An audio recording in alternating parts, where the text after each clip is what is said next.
built. Yep. It's probably a little too ambitious, but we can actually see a pipeline to, 6,000 or 7,000 there without massive skyscrapers or anything weird like that. Good design, just from good design and consultation with the community? Good design, good consultation and engagement, high quality open space and public open space. So, if people are going to make the shift to more dense living in Western Australia, which is a big jump for us culturally, then we need to have high quality public open space. Yeah. It's funny, I was just talking to one of my friends as we're walking down the street, and I think the secret is, how do we make this equally fun for, say, teenagers and then, grandparents taking their grandkids out, boomers? How do we cater for all of those people in one town? That's really the tough question. And so what's some of the strategies that you guys are thinking about aspirationally, possibly, that you might like to do?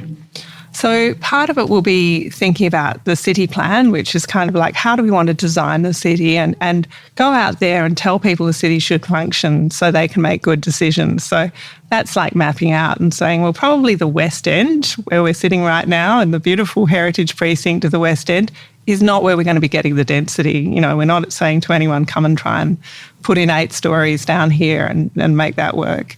But, there are other areas as we go out towards the sort of northern end of the city, either old car yards, those kind of areas where you could get a few hundred people easily into a well-designed building up that way. Beautiful views over the port. You've got the leisure centre in Fremantle Park and all kinds of lovely things around there. So Cantonment Hill, there's beautiful natural areas. And quite honestly, when I go home to my house in Hilton with 811 square metres on which to grow some garden and quite a lot of weeds, I think might be quite nice to live in an apartment and have the city of Fremantle take care of the public areas that I enjoy.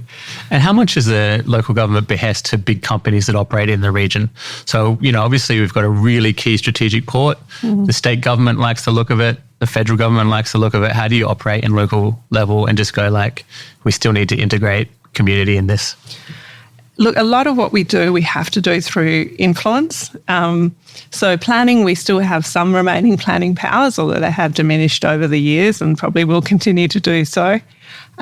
We need to be a good partner in planning and in development, and actually say, look, if you're going to come and do a development in Freo, it's quite good to come and have a chat with us in local government, because we know what works, we know what will sell, we know what the community expects, and rather than find out later when you've got your development all planned and the community goes wild, maybe come and have a chat with us first.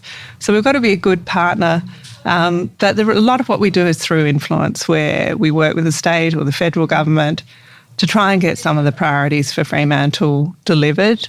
The port is a really interesting one. The state government's still got to make some decisions around, the port moving and timing of all of that. Where we're working is thinking, well, if that does happen, what do we need to do in the short to medium term? Because that's like 20-something years away, right? So for us, it's a lot about economic development. What are the emerging industries for Fremantle that we think, if we put some money and attention and sort of marketing and all those kind of things into those industries now, can they grow to be big industries when the port moves? And what kind of metrics are you looking at from those growth industries? Are you showing we need dollar for dollar return, or do we need, how do you measure that? Yeah, it's an interesting thing. I mean, I recently went to the US, and one of the things I really noticed there was the abundance of patient capital, people with a lot of money who don't need to get an immediate return on it. And there's whole districts, around Brooklyn Navy Yards and Industry City, where, there's these huge areas of businesses that may or may not succeed long term, but have been given that opportunity because there is the availability of patient capital and different funding structures that we don't have access to here. So, I really think about how do we build more of that in Western Australia? Because some of these, you've got to take a chance on some of these things. You look at some of these ideas that people have for carbon reduction, for all the seaweeds, there's lots of seaweed out there that people are doing all kinds of interesting things with. You look at various sectors across the creative industries. I think, film, plenty about that. But things aren't always going to work on the first go. So I think we have to be quite patient about thinking, what are these things that we really want to invest in now for long-term reward? You guys really went on a ride with that film studios, right? Like from start to finish, from having celebrities on the dock going, this is the greatest thing that's ever going to happen in Fremantle, all the way through. So would you be able to talk us through the process of that? Yeah, it was like watching an interesting film, to be honest, from my perspective. I was kind of sitting back and observing. And look, I guess where we engaged was we know a lot of film people live in Fremantle, and I'd hazard a guess to say most people involved in the film industry live in Freo or surrounds. And there's a strong desire to keep that work happening locally in Freo. And, you know, the film studio kind of came a little bit out of the blue, but also we'd been saying, look, there's a couple of strategic sites around Fremantle. Vic Quay probably wasn't number one on our list, but, you know, we were looking at the old TAFE site in Beaconsfield, for example, where people in the film industry had said, oh my goodness, if this is vacant, hand it over and we'll be working in there tomorrow. We could do so much with this. So we sort of thought, well, you know, we'll get behind that idea. It emerged into something else. We've kind of tried to keep some skin in the game in terms of saying, look, the film studio is one thing, and honestly, from what I understand, most film productions spend as little time as possible in a studio because it's just rather expensive. And meanwhile, there's all the other aspects of filming, whether that is making a film like Runt, where you need to recreate London on the streets of Fremantle, or various other, you know, we had Bruce Barefoot and everyone in town recently using the Buffalo Club as a film set. So if it's that kind of production, we are very well set up for that.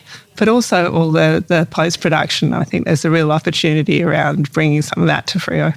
Yeah, the sense was we had an idea that we thought it was a mistake, because if you look around the world, you see post-production facilities precede production studios. And so that infrastructure and the culture, it needs to be built first.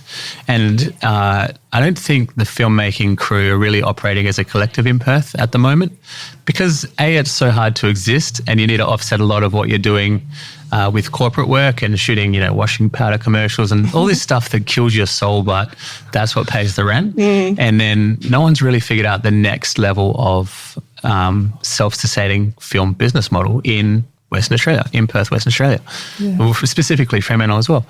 And so I did a little bit like what you did, a recon trip to the US, because that is really, they mobilize quickly and they move with culture really quickly. And if people agree with the direction, they really all point the same direction and go for it. And you can see like things are dissolving in Hollywood. You know, like the Universal Studios is at the moment, at this point in time, 50% occupancy, which is unprecedented. And so centralized movie making really maybe isn't a thing anymore. All the facilities, all the people can work remotely. You know, that all caught up really quickly during COVID. So maybe we're looking at a decentralization period.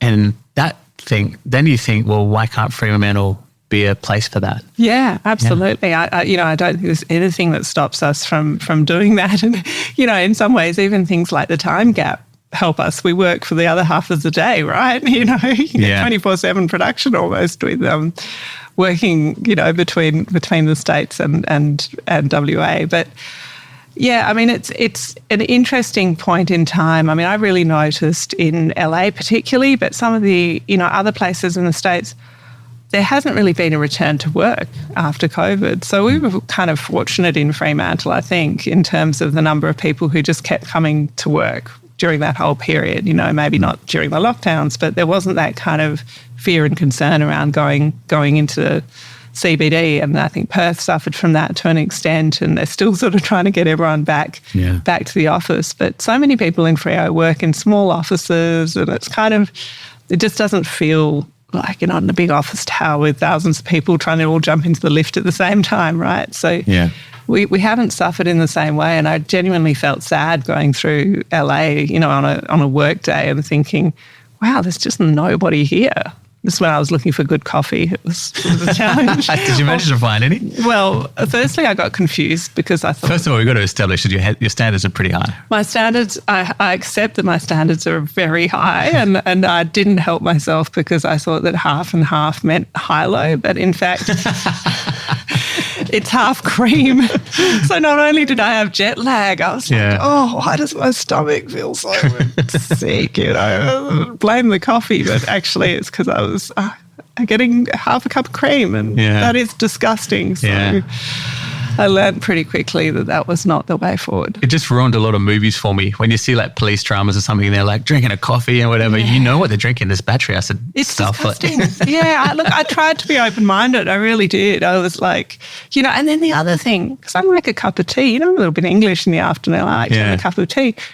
You can't just get hot water, like hotel rooms and stuff. They've got one of those coffee things with the, percolator triangle thing at the top. I have got no idea how to get hot water out of that. I just gave up trying. So it was an interesting, but there were some things I loved about it. And I think the ambition, we were talking about this before, the sort of, there's such a can-do attitude. There's a lot of ambition. And I worry that sometimes we've got a bit, we just think about risk a lot. And I'm, a big fan of thinking about risk. We should absolutely think about risk in things that we do, but not at the expense of opportunity or optimism or believing that something will succeed. And I feel like we might have swung too far in quite a conservative, risk-averse They call it, I don't know what they call all of that, but as a part of that is tall poppy syndrome. Yeah. And I don't know why there's a resentment for somebody that's soaring, but that doesn't seem present in American culture, really. They're like, great, I know you. We're friends and you're going well. Like, I'm going to also go well. And, maybe if we could get a little bit of that, a rising tide lifts all ships mentality, that's kind of the essence of what Fremantle could be. Yeah. But then I think maybe the English mentality of like, you don't talk about this, you don't talk about that, you don't show your feelings. Yep. You stay in your lane, you do your little bit, don't brag about it. Maybe that's too influential here. I think it is. And, I even wonder if it's still so much the case in the UK. I mean, I wonder if this is one of the things that migrant cultures do, where we hold on to a very old version of things. Yeah. And that culture's probably moved on as well. And, you look at some of the stuff they've done in Ireland with innovation work, or, there's and tax incentives and all those things. Like, I don't know, I feel like we could just be a little bit more excitable about, we could be a field of tall poppies and that wouldn't hurt us at all. Something I've thought about very closely for a few years now is that what is Australian culture? And how, like, when you go overseas, say to America, they're excited to meet you because, to them, we're quite exotic and remote, even though we don't feel like it. Yeah, well, they were all talking about ray gun while I was there, so, I don't know what to say about that. Oh, we just own it. Let's make T-shirts and do logos and stuff. Yeah, totally. But, what was I saying? So I think that they point out the best bits that they like. Yeah. And then I think, man, if you really understood us, we were really funny, cool people that are really rock solid. There's a little bit of the Anzac culture there. There's a lot about Australians that isn't on a global scale. So the avenue to export that is through films and music and bits and pieces like that. And there was a period of time where we just were crushing it. You think what AC/DC has achieved. Yeah. Like I'd go to an NFL game or an NBA or basically anyone on the street, and I'd shake them. I'd be like, I live on the highway to hell. Can you believe that? This is our town. And I don't tell them I'm from Perth. I say I'm from Fremantle. Yeah. It's a different city and it's a different vibe. And you need to know that people from Fremantle are different people than the people from the city. Yeah. Or Subi or Hillary's or whatever like that. And I think people need to be able to wear that a little more. And that doesn't mean just giving up the Eagles, going for the Dockers. But it does. That helps. Yeah. Exactly. But it means, get out into the streets and tap into the culture and see what is here. One of the coolest things is hidden treasures. Do you remember that? I love hidden treasures. Yeah. It is absolutely one of my heartbeat kind of. Would you mind explaining that to people that don't know what it is? So hidden treasures uses the lesser known venues of Fremantle. So things like the Navy Club and, the Buffalo's becoming quite well known again. And actually, this is an interesting time, I think, for some of these old, we're in an old port city. We have all these old clubs, right? Yeah. And the Buffalo's just got a complete new lease on life because they've embraced new membership, and the new membership are... Kevin, the manager's wicked. Yeah. And the guys from Last Quokka are involved there. So there's some great music going on, and it's just going from strength to strength. But we've had all these kind of tucked away little places and hidden treasures